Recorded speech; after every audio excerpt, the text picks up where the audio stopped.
Tonight, Belize is asking hard questions.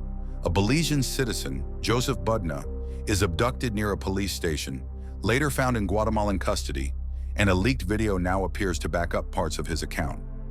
The Prime Minister has stepped in, the police commissioner has been benched, and one officer has been interdicted. Was this a rogue operation, an inside job, or something even bigger? Let's break down what's new and what it could mean for the government, the police, and the rule of law. As of September 8, 2025, here's what's confirmed by public reporting.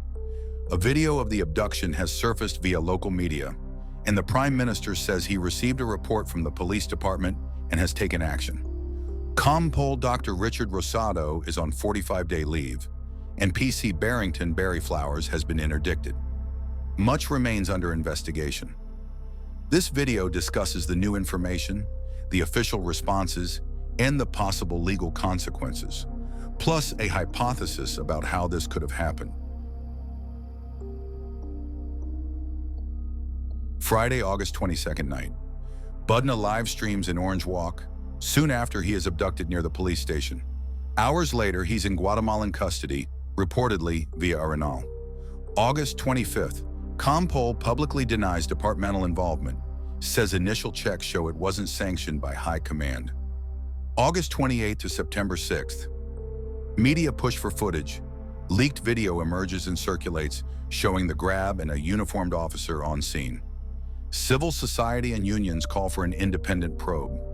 September 6th to 8th, PM says he received the report, calls Mount, then orders ComPol Rosado on 45-day leave and confirms PC Barrington Flowers interdicted pending the investigation.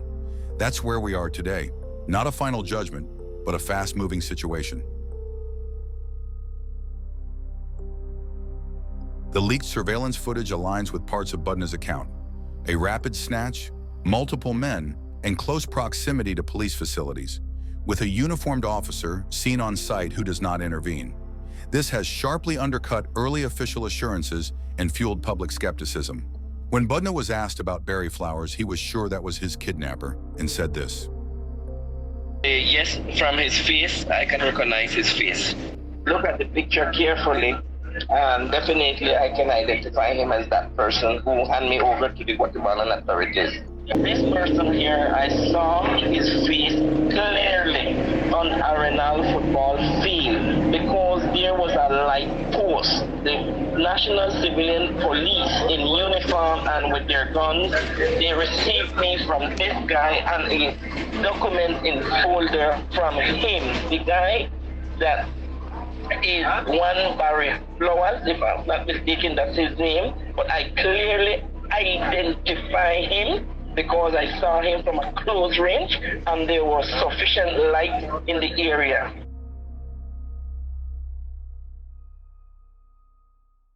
This would not be the first time Belizeans allege that police illegally facilitated the transport of a citizen to a foreign jurisdiction. In April 2003, families of Liston McCord and George Herbert reported that armed teams from the police department's Central Intelligence Unit took both men from their homes at gunpoint. Within hours, they were on a U.S. government jet and later arraigned in New York, with relatives saying they had no idea where they'd been taken.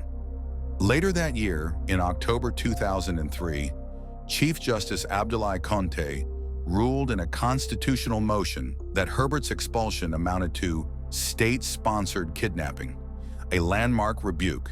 The court awarded 30,000 Belize dollars in damages plus 5,000 Belize dollars in costs, and reporting at the time noted the men had been delivered to a waiting DEA jet at Philip Goldson International Airport. Why does this matter? Because there's a judicially recognized precedent in Belize that forcibly spiriting citizens out of the country, outside due process, is unconstitutional. If the Budna probe confirms comparable conduct by any officers, expect constitutional claims, possible damages, and criminal exposure to follow, just as the court signaled in 2003.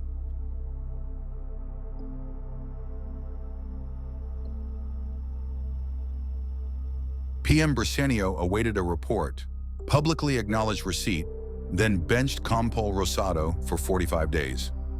PC Barrington Flowers placed on interdiction. Home Affairs Minister Kareem Musa publicly clarified he saw no proof the department ordered the operation while acknowledging serious concerns. These steps matter. Placing the commissioner on leave signals the PM believes the initial report was incomplete/unsatisfactory, and that police involvement is plausible enough to warrant decisive, temporary leadership changes while the investigation continues.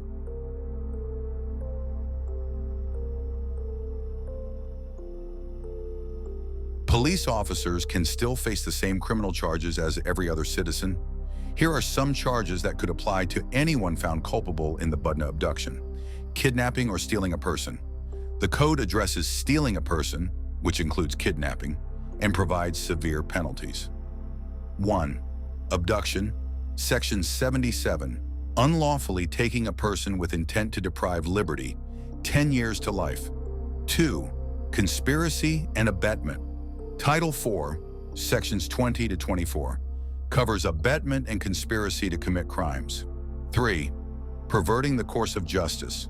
Section 2, 163 criminalizes acts intended to pervert justice, such as concealing the truth. 4. Crimes relating to public offices. Section 284, corruption, oppression, extortion by a public officer. Think of abuse of authority by the police or illicit benefit. 5. Process violations, extradition. If a Belizean was delivered across the border outside lawful process, that circumvents the Extradition Act 2023, which outlines how extraditions must occur: courts, warrants, due process, etc. Skipping that could carry criminal and constitutional implications. And that's before considering disciplinary breaches under the Police Act and regulations.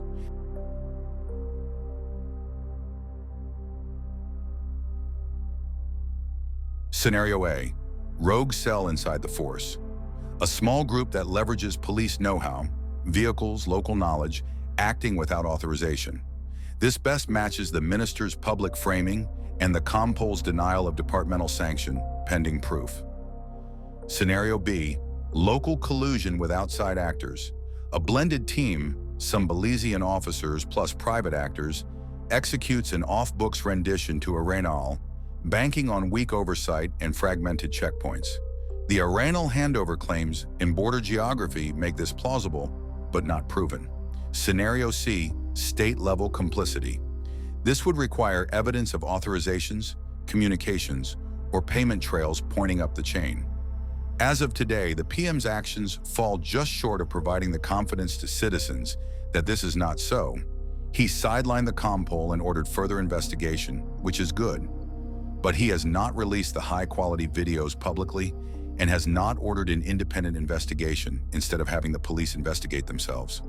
The bottom line, the video leak changed the public narrative. The PM's intervention upped the stakes, and the investigation is now the only pathway to answers. There is definitely more to this story than we know. This was not a spur-of-the-moment thing. This was planned and properly coordinated. The country needs answers. It feels as if our freedom is in jeopardy. We'll keep tracking this story and all verified developments. Thanks for watching The Beard Man. Please like and subscribe and share with all your family and friends.